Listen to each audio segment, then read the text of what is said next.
Volvemos a entrevistar en Cruzando Fronteras a la teóloga María José Schulz, en esta ocasión porque acaba de publicar este libro que tengo en las manos, que lleva por título Rizpaj, que es uno de los volúmenes que está incluido en la colección Mujeres Bíblicas, editado por San Pablo. De Rizpaj sabemos muy poco en la escritura, sin embargo, esta mujer es capaz de cambiar la mentalidad de un rey y de todo un pueblo. Pues vamos a acercarnos a este personaje bíblico de la mano de María José Schulz. Bienvenida nuevamente a Cruzando Fronteras. María José, ¿qué tal estás? Muchas gracias, Fernando. Bueno, muy bien, como me ves aquí, pasando el invierno de Bilbao y el frío. Bueno, como decía al principio, vamos a hablar de esta mujer tan desconocida, de Rizpaj, cuyo subtítulo, el subtítulo de este libro es "Y su silencio elocuente". ¿Crees tú en el silencio elocuente, María José? Sí, sí, absolutamente.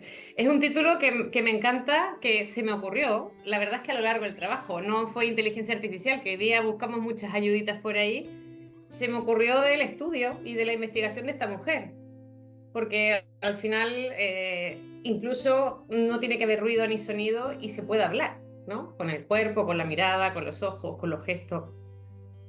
Así que sí, creo. Bueno, seguro que muchos de los que nos están viendo, cuando han escuchado este nombre de Rizpaj, dirán, bueno, esta mujer, ¿quién es, no?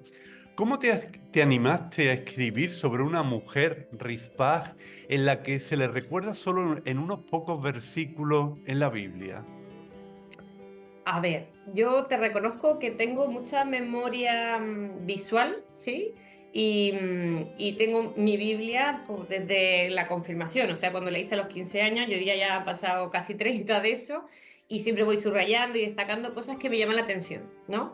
Y en el último tiempo en el que me he concentrado y me he dedicado más a la investigación, es verdad que siempre el tema que está como un poco latente es la pregunta por las mujeres, si están silenciadas en la Biblia, qué rol ocupan en el Antiguo Testamento, ¿no? Y yo también me daba cuenta que era una mujer que no aparecía y que a mí, en esas lecturas que de repente te toca, me había llamado mucho la atención lo que había hecho, ¿no? No me acordaba ni en qué libro estaba, pero tenía en mi memoria el recuerdo de su acto, que fue muy concreto y ya ves que está relatado brevemente. Y cuando se me dio la oportunidad de escribir sobre alguna mujer de la Biblia, digamos, en esta colección, dije, este es mi momento, o sea, la puedo poner en escena, ¿no?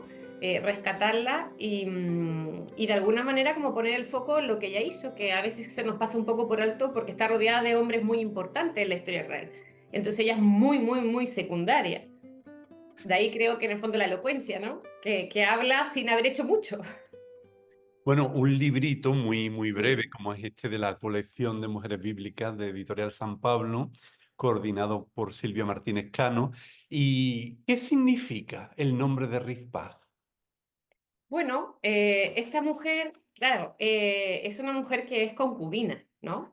Y Rizpaj, ¿cómo se llama? En su historia, no es un nombre que sea muy, ¿cómo se llama? Conocido y común en la historia de Israel o que sea un nombre judío que esté como a la, ¿cómo se llama? Ahí, al uso, ¿no? Simplemente, o sea, las niñas judías hoy día no se llaman Rizpaj, ¿sí?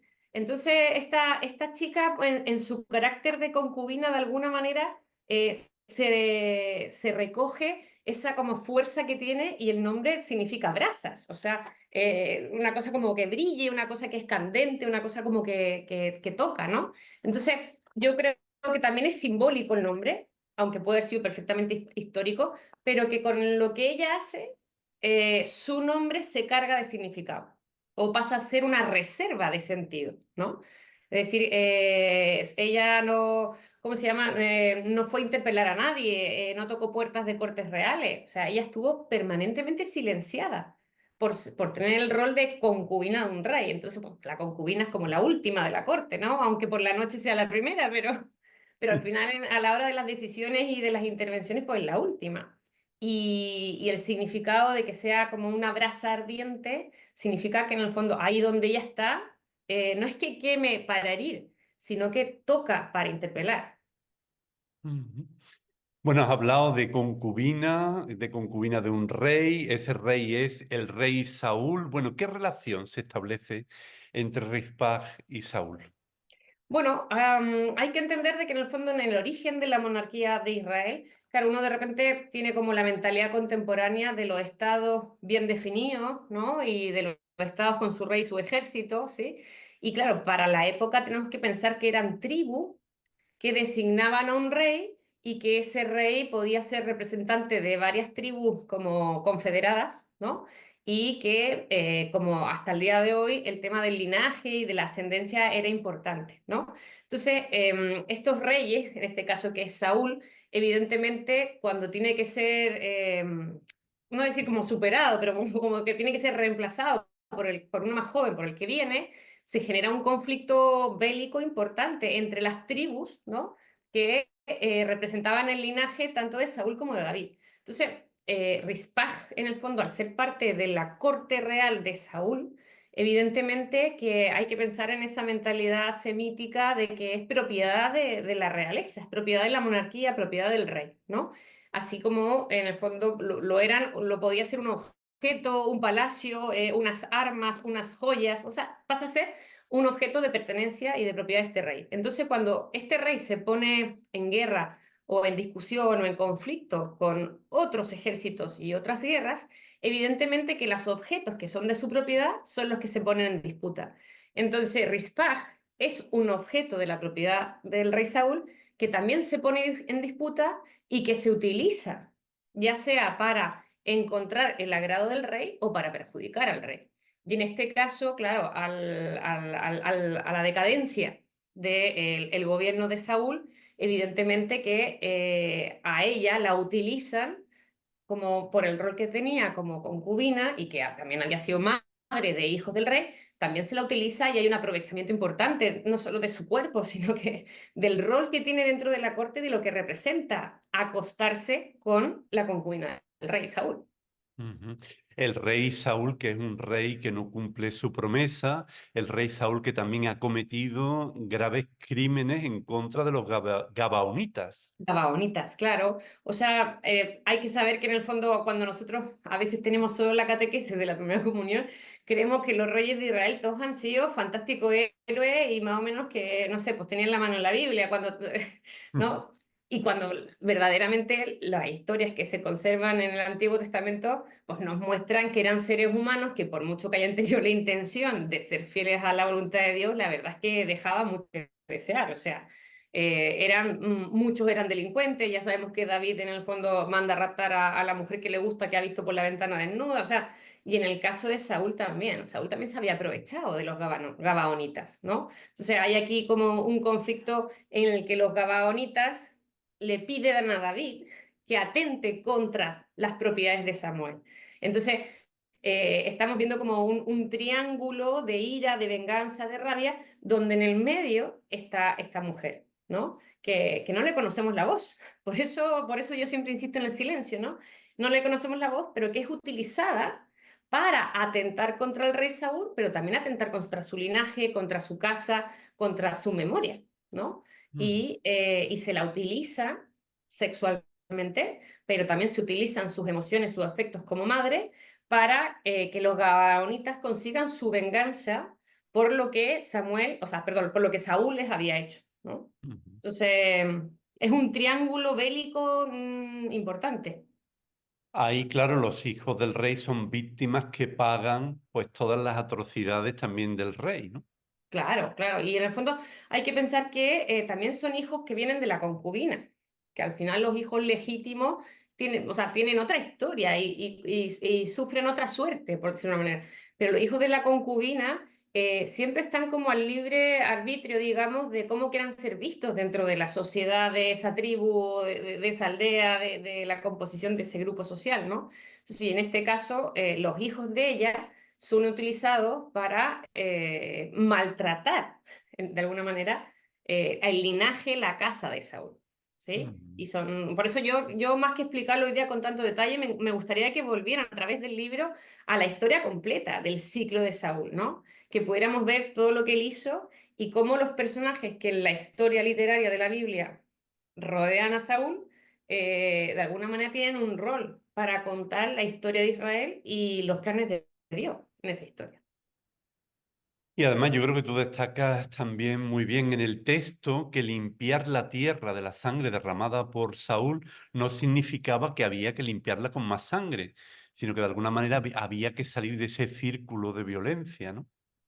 Claro, o sea, hay que pensar que las historias que se recogen en la Biblia a veces creemos que son solo una memoria o un recuerdo de los hechos, ¿no?, que ocurrieron en la historia de Israel. Y nos olvidamos que hay un contenido de denuncia de lo que ocurrió en la historia de Israel, ¿no? O sea, no porque está ahí explícito y literal lo que un rey hizo o dejó de hacer en favor de otro pueblo o en favor del suyo propio, es palabra de Dios literalmente, sino que hay que tratar de descubrir qué se revela, digamos, de la voluntad de Dios en esos textos. Entonces, cuando en la tierra se ha derramado sangre, claro, que la respuesta de David ante la casa de Saúl sea derramar aún más sangre, lo que está poniendo en evidencia, lo que está denunciando, es claramente que aunque te hayan hecho mal, los caminos de Dios siempre son para frenar ese daño y de alguna manera interpelar a los que viven a buscar caminos que sean más fieles a esa alianza que se hizo en el desierto del Sinaí, ¿no? Entonces, este contenido no es para leer que Dios aprobó o permitió una guerra, sino que en el fondo es para decir, mira, hombres de Dios o que son reconocidos en su vocación como reyes del pueblo elegido, pues también cometieron grandes delitos que fueron injustos, ¿no? Ujú. Y también lo que estamos viendo aquí o analizando son luchas entre varones que ponen en medio a las mujeres y también lo más precioso que las mujeres tienen, que son sus hijos, ¿no? Que es su maternidad. Y eso lo vamos a ver a lo largo de todos los libros. O sea, hay que pensar en... Hay cántico, el cántico de Débora, hay salmo, el cántico de Miriam. O sea, también las mismas mujeres denuncian con su voz cuando se les permite, digamos, se les ha recogido su memoria, denuncian que suelen ser utilizadas como, sobre todo como premio a la victoria, que los guerreros en el fondo violen y secuestren a las hijas de la aldea abatida, por decirlo de una manera, es una forma de poseer no solo el territorio, sino que de cambiar el linaje. O sea, en esos términos no te van a hablar de genética, pero el hecho de violar a las mujeres de una aldea es para revertir la raza, ¿no? Y en el fondo, de alguna manera, cambiarla e instalar la propia por la que estaba. Entonces, la mujer, aunque es vista como un objeto, mm, es incluso invisibilizada en la condición de objeto.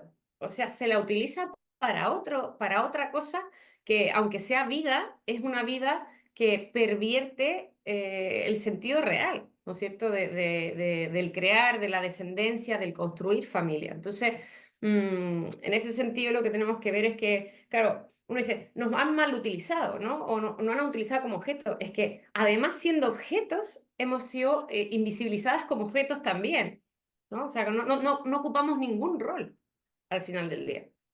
Ujú. Bueno, Rizpaj, aunque es un personaje secundario, va ganando protagonismo a lo largo del libro y sobre todo por el gesto tan simbólico, bueno, simbólico, que está 6 meses junto a los cuerpos de sus hijos, ¿no? Ujú.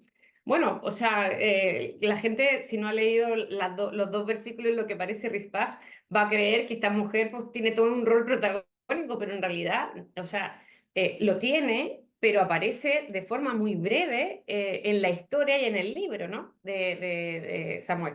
Entonces, ¿qué ocurre? Que al final yo hago de ella una historia, o sea, intento completar la historia para que se entiendan esos dos versículos, ¿sí?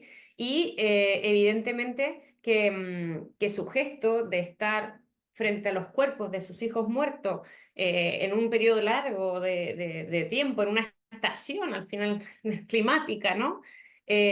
Contemplando esos cadáveres, pero también velando por ellos, aunque se expresa esa idea en un solo versículo, es lo que te decía al principio, tiene una reserva de sentido muy grande y que merece que no será ya solo un libro escrito sobre ella, sino que se siga investigando, se siga descubriendo en el fondo la importancia, la incidencia de su acto, ¿no? De su acción, que es la que yo creo que ha quedado un poco como escondida, invisibilizada cuando nos concentramos tanto en el rol de los reyes, en la historia de Israel.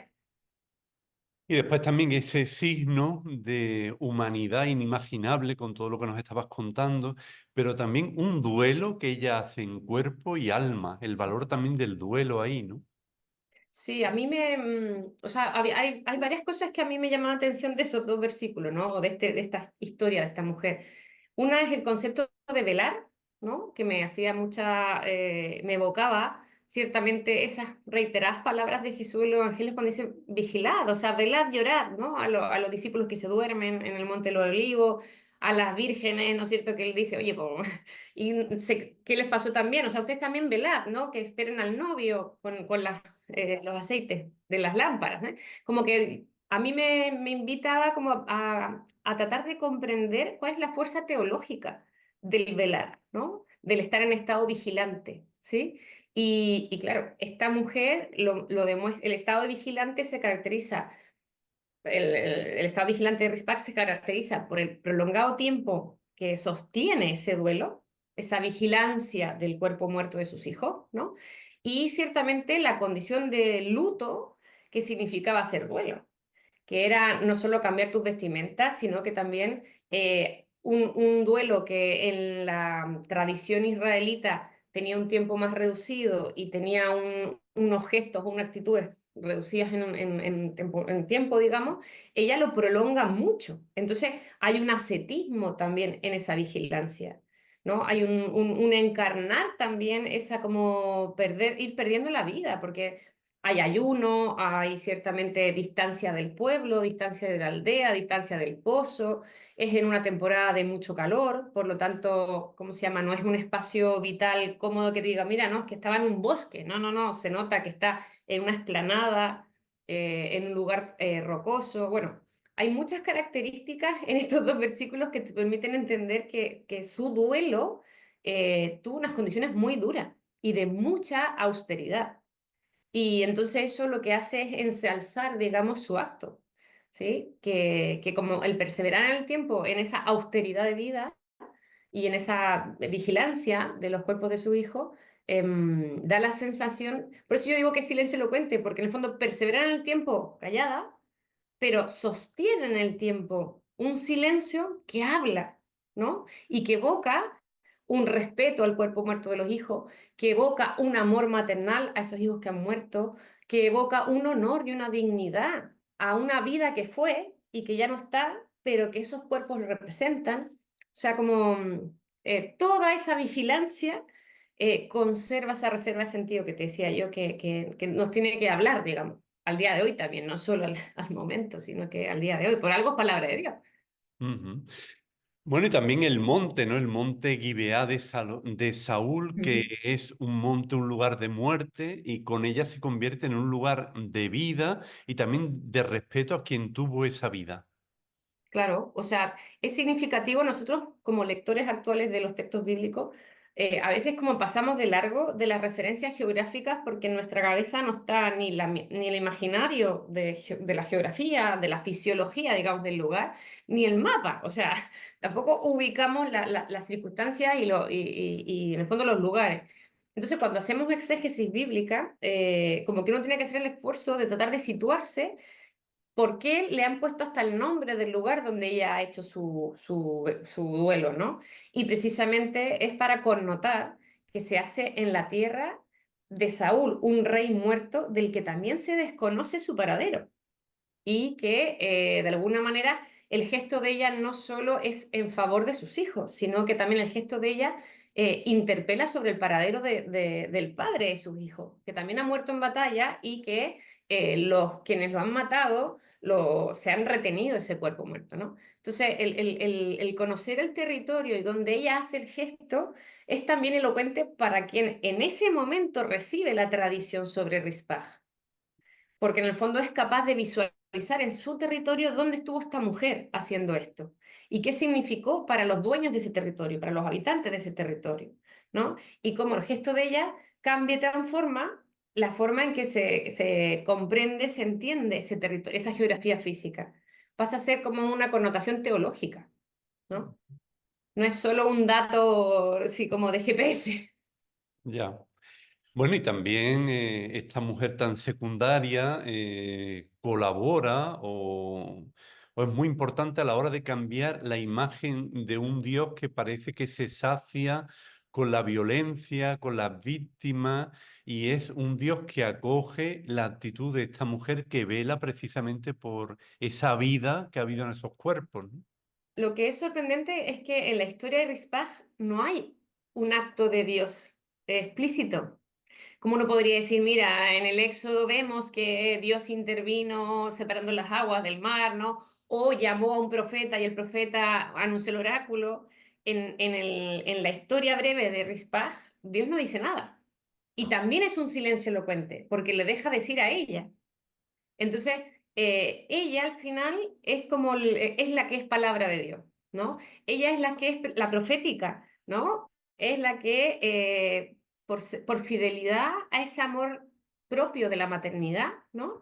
Y también probablemente de quién fue su amante, porque al final no tiene ningún reconocimiento legal el ser concubina, que es el rey.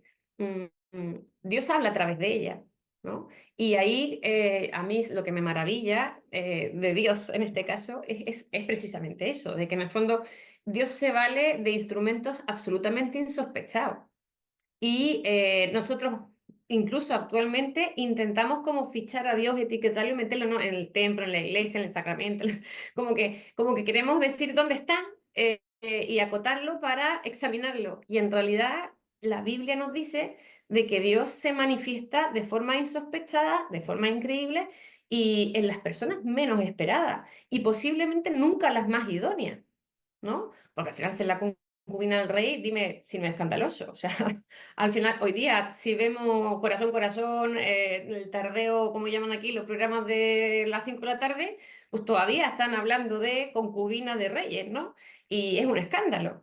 Pero imagínate, para la época pasada, pues también lo era. Entonces, la última en la jerarquía social es una concubina porque está a la par de un esclavo en el sentido de que no tiene derecho, de que su cuerpo está a disposición, a libre disposición del rey y es utilizada como una propiedad, sin ningún tipo de derecho de libertad, de movimiento, de pensamiento, de intervención, de elección, o sea, nada, nada, ¿no? Entonces, también habla de una connotación sexual muy importante, que yo no entro mucho en eso, pero también valdría la pena, seguramente saldría un librito semejante si yo me metiera en el tema del concubinato de la época, ¿no? Y el rol que ocupaban las mujeres en las cortes, desde esa función.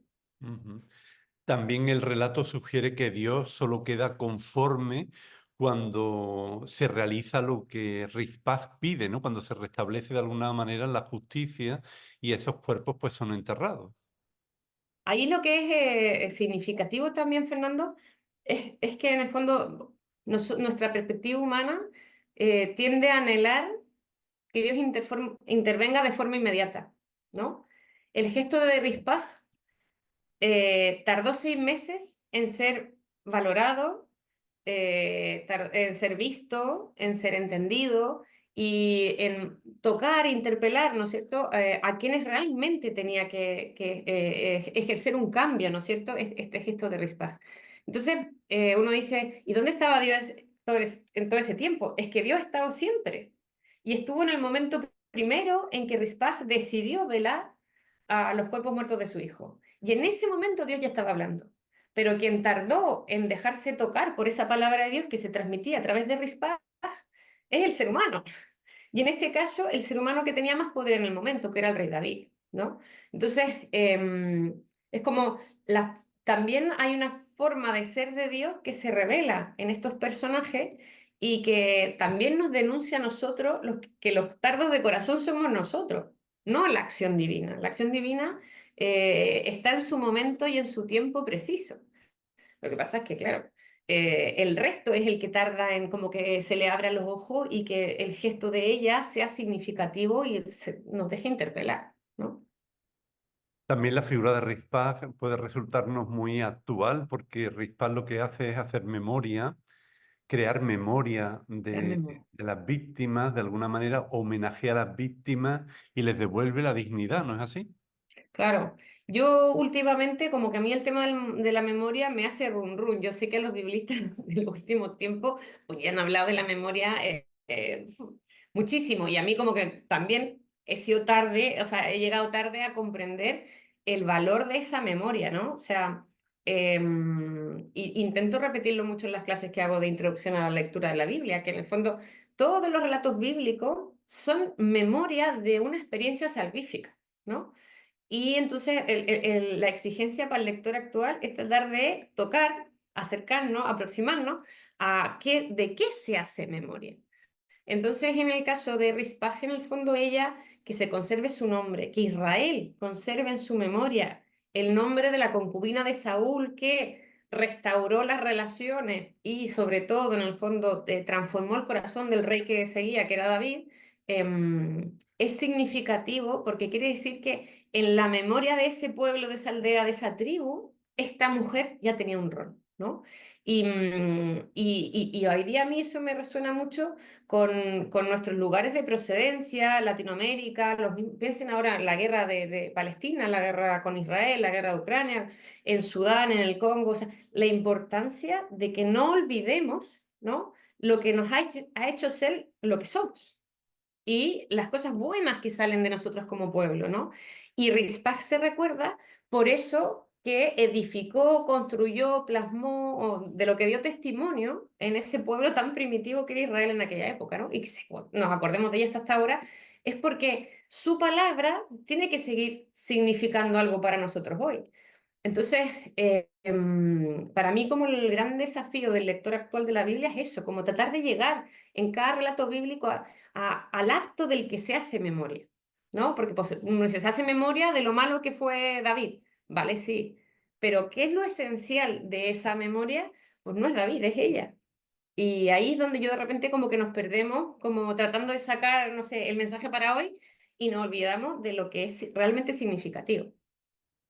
María José, estamos ya en la parte final del programa porque tampoco Qué queremos rápido. contarlo todo Todo. del libro, pero tenemos preparada la pregunta sorpresa. Vamos a conectar con Barcelona porque allí tenemos a Quique Fernández, coordinador de la Escuela de Animación Bíblica, que él va a hacer casi un resumen muy condensado de lo que le ha parecido el libro y luego te va Bien, a lanzar alguna pregunta. muy bien. Hola Fernando, hola María José, hola a todos los seguidores de Cruzando Fronteras. La verdad es que Rizpaj se nos pasa por alto, como lo hacen otros personajes en la Biblia, pues la suegra de Pedro, la viuda del óbolo o la diaconisa Febe, por poner ejemplos que quizás sean más conocidos del Nuevo Testamento. Pues de estos cantidad de personajes del Antiguo Testamento que también se nos pasan, y yo reconozco que por mucho que haya leído en varias ocasiones el segundo libro de Samuel, pues la verdad es que Rizpaj no la tenía yo demasiado conmigo. De por sí me hacen gracia estos personajes tan mínimos, ¿no? Recuerdo pues un libro que se llama Los extras del Evangelio, de Rafael de Andrés, o otro del amigo Pedro Barrado, Historias mínimas, personajes secundarios de la Biblia. Es curioso quizás que en amplios contextos, narrados de forma muy global, de repente aparecen datos tan concretos, lugares, horas y nombres, como el caso de Rizpaj.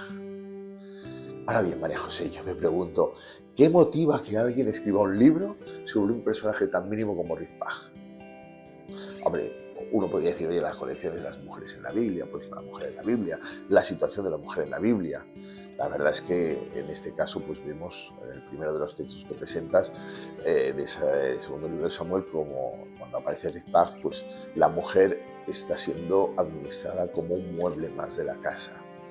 Evidentemente, pues desde esa tiene un sentido hablar de la mujer y hablar, pues en este caso, de esta mujer. También, evidentemente, ese segundo texto que nos presentas, donde Rizpaj hace una velación, que no voy a explicar todo porque si no, no leerán el libro, y si no, como mínimo que vayan a buscar pues, el segundo libro de Samuel. Pues bien, esa velación que a mí además también pues, me ha sugerido mucho, pues porque me dedico pues también a la pastoral de los sanatorios un día a la semana. un poquito pensaba en Rizpaj y pensaba, me recuerda como a modo de piedad, la Madre Dolorosa. Pero es verdad que cuando uno llega pues, a la conclusión de tu libro, pues entiende, sin desvelar, ese gran motivo de Arcatao en El Salvador, los que lean el libro seguro que entenderán. Pero, igual que me he preguntado, pues, ¿qué motiva a escribir un libro sobre un personaje como él? Pues entonces me pregunto, ¿qué mueve al autor bíblico a explicitar el nombre de Rizpaj? Y me pregunto, ¿habrá tenido ese autor su Arcatao? No lo sé. Solo sé que te tengo que decir que muchísimas gracias por tu libro y por haber colocado en el mapa de mi vida y espiritualidad a Rizpaj. Y muchas gracias, Fernando, por seguir otorgando la relevancia que merece la palabra de Dios. Desde Barcelona, una fraterna abrazada. Bueno, frente a las dos preguntas que comenta nuestro interventor, ¿no? Intermedio, yo quiero comenzar desde atrás, ¿no? Con la segunda pregunta que tiene que ver con el Arcatao, que ya luego explicaré de qué trata, del autor de la experiencia de Rizpaj, ¿no? Antes hablábamos de la memoria. Yo soy de la idea de que en el fondo todos aquellos autores bíblicos no pueden haber sido instrumentos por los cuales Dios habló, dictó y ellos fueron escribiendo rápidamente, ¿no? Así como que esa gracia pasara como por un tubo, ¿no? Sino que, a mi juicio, todo, o sea, uno tiene en la memoria muchos eventos, pero pone por escrito, ciertamente, aquellos que son significativos, pero también aquellos que creo firmemente porque los he vivido. Entonces, el autor del segundo libro de Samuel, que recoge la historia de Rizpaj, ciertamente, de todo lo que ha recibido como tradición para poner por escrito como historia de Israel, ¿no? Ciertamente este evento lo tuvo que haber conmovido y también tiene que haber tocado su propia experiencia vital de tal manera que no pudo dejarlo fuera de todo lo que tenía para contar, ¿no? Y eso lo creo de todos los autores bíblicos, de los evangelistas, de las cartas, de, qué sé yo, de todo el Antiguo Testamento también, ¿no? De que en el fondo esa selección que a nosotros nos llega como ya lista y elaborada, pues tiene también un momento, un evento de inspiración divina que impulsa al autor a poner por escrito unas cosas y dejar fuera otras, ¿no? Y aquello que pone por escrito es ciertamente aquello que le hace sentido y que experiencialmente le ha tocado el corazón, ¿no? Porque lo ha vivido, porque lo ha visto o porque también lo ha recogido como una experiencia que habla de sí mismo, de su diálogo con Dios, ¿no? Entonces, ahora retomo la primera pregunta, ¿no? Preguntaba sobre la experiencia de Arcatao, que es un lugar que está en El Salvador, donde hay una parroquia, y yo fui a hacer un voluntariado. Me preguntaban, ¿no? ¿De dónde me surge hablar de Rizpaj? Lo quiero conectar con el hecho de que yo fui hace unos años a hacer un voluntariado a esa parroquia y el día que llegué, tuve el párroco en su momento me dice, bueno, arréglate, vamos rápido, temprano, porque hay un evento de memoria histórica. Pues yo no tenía idea de lo que significa el concepto de memoria histórica. Y ocurría que en una de las parroquias, de las capillas de esa parroquia, que está en un monte, que tiene una fama de haber sido el lugar que escondió a la guerrilla, del tiempo de la Guerra Civil del Salvador, en la década de los 80, iba a haber un acto de conmemoración del árbol del Copinón. Esa fue como la invitación, ¿no? Y bueno, lo que sucedió en ese acto fueron testimonios de personas que en los años 80 eran jóvenes y habían sido testigos de cómo se habían colgado los cuerpos de campesinos de los que se sospechaba que fueran guerrilleros, o sea, ni siquiera es que hubiera sido un juicio en el fondo de pena de muerte a alguien que has pillado infragante, ¿no? Sino que personas campesinas de las que se sospechaba que eran guerrilleras y hubo un teniente que decidió ahorcarlas y dejar sus cuerpos colgando del copinón, este árbol que es un gran árbol gigante que tiene una rama enorme y el día en que yo llegué a ese voluntariado se conmemoraba la memoria histórica de la muerte de esas personas que tenían nombre, que tenían familia y cuyos hermanos, hijos y parientes pues, siguen vivos, evidentemente. Entonces, yo siendo testigo solo de ese evento y de ese acto, cuando, claro, lo recrean a través de esos testimonios, a mí lo primero que se me vino a la cabeza fue esta historia, pero se me vino a la cabeza la mujer, no se me vino a la cabeza el segundo libro de Samuel o la historia de David, no, me acordé que había leído en algún momento de todas las veces que había leído la Biblia, una historia donde había una mujer que había, de alguna manera, velado los cuerpos muertos que habían quedado expuestos y de los que se les prohibía tocarlos, porque claro, no es que están ahí los cuerpos y por no, yo qué sé, contaminarse del cadáver, pues no lo toco. Como podría haber sido lo que le pasó, no sé, pues, al sacerdote y al levito que pasó al lado en la parábola del buen samaritano, ¿no? No voy a tocar a este porque si está muerto capaz que me contagie la impureza. No es el caso de ella, ¿no? O sea, es la imposibilidad de darle una sepultura digna a un cuerpo que ha contenido la vida, buena o mala, que ahí no hay un juicio moral, sino que el único valor moral que hay es que ese cuerpo requiere y merece ser honrado por el mero hecho de haber vivido, ¿no? Y por ser hijo de Dios, independiente de la connotación política pública que tuviera. Entonces, para mí lo que ocurrió fue que yo entendí el relato bíblico cuando fui testigo de un suceso histórico semejante. Y eso me ha ido pasando, mientras más mayor me pongo, me ha ido pasando con los años, de que veo situaciones reales, sociales, históricas de hoy, que siguen hablando y que se vuelven como humus para interpretar historias del pasado. Y ese fue como el fenómeno que me pasó a mí, ¿no? Que en el fondo yo entendí la palabra de Dios sobre el evento que había realizado Rispag cuando vi que ese tipo de eventos seguía sucediendo en nuestra historia, en nuestra sociedad moderna, contemporánea, con todo lo que hemos evolucionado como ser humano, y que seguía habiendo tanta maldad de que alguien era capaz, ¿no?, de dejar cuerpos yacentes, maltratados, y que los cuervos se los comían. Y bueno, no voy a entrar en el detalle, pero esa violencia que tiene el dejar un cuerpo muerto a que pase el tiempo, ¿no? Entonces, claro, a mí me suscita el deseo de hablar de ella, pero no por solo levantarla a ella en la historia y hacer memoria de ella. Es que creo que ella sigue siendo elocuente, porque siguen ocurriendo atrocidades semejantes. O sea, las guerras que vivimos hoy día en los diferentes puntos del mundo, que no solo los que nos afectan, sino que en diferentes puntos del mundo y que no siquiera tenemos mucha conciencia, siguen habiendo cuerpos muertos de mucha gente y no interesa el bando. Simplemente son cuerpos que estaban unidos a un alma y a un espíritu que era vida y que Dios los había creado. Entonces, que nosotros incluso a esos cuerpos inanimados no solo le hayamos quitado la vida, sino que además no respetemos la vida que fue en ese cuerpo, me parece que perpetuamos una violencia y un sentido de venganza que podía ocurrir en el hombre primitivo. Y podía ocurrir en los orígenes de la monarquía de Israel porque era no la prehistoria, pero la edad del bronce. Pero que sigue ocurriendo en el tiempo hoy día contemporáneo, habla de la inhumanidad de la que somos capaces. Entonces, para mí tiene también un carácter de denuncia el texto que trabajo sobre Rispag.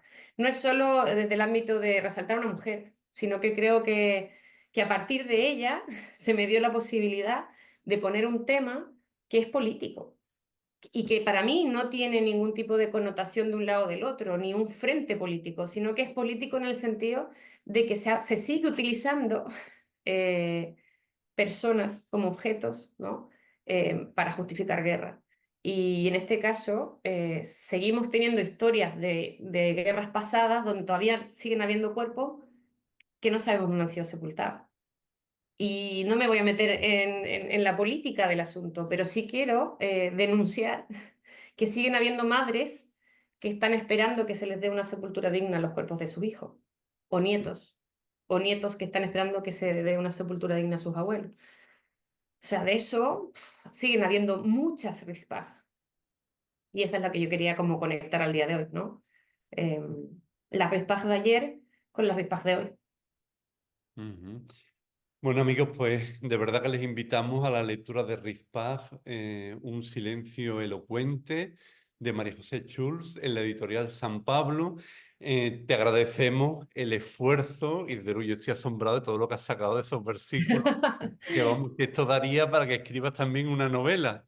Y también agradecerte tu presencia en el programa anterior, hace unos programas que hablamos también de la primera carta de Pedro, y yo espero que dentro de unos meses pues hablemos también de otro tema de la iglesia actual, así que invitado Perfecto. estás. Muchas gracias, Fernando. La verdad es que para mí siempre es un honor y un regalo poder contar en lo que uno está y bueno, se cumple un poco el objetivo del libro, ¿no? De poder poner temas sobre la mesa que a veces pues quedan ahí escondidos en las publicaciones académicas que los leen solo los que les interesa X tema y la gente de iglesia pues no se entera, ¿no? Y el hecho de poder volver a la figura de Rispag nos da la posibilidad de darle elocuencia a ese relato bíblico que a veces queda como escondido y invisibilizado. Así que muchas gracias y yo disponible a las invitaciones que tú me hagas, que siempre es un regalo poder compartir contigo estos frutos. Pues nada, estupendo, hasta pronto. Muchas gracias, Fernando. ¿Te ha gustado esta entrevista con María José Schulz en Cruzando Fronteras? Si es así, te animamos a que te suscribas a nuestro canal, que le des a like y que actives la campanita.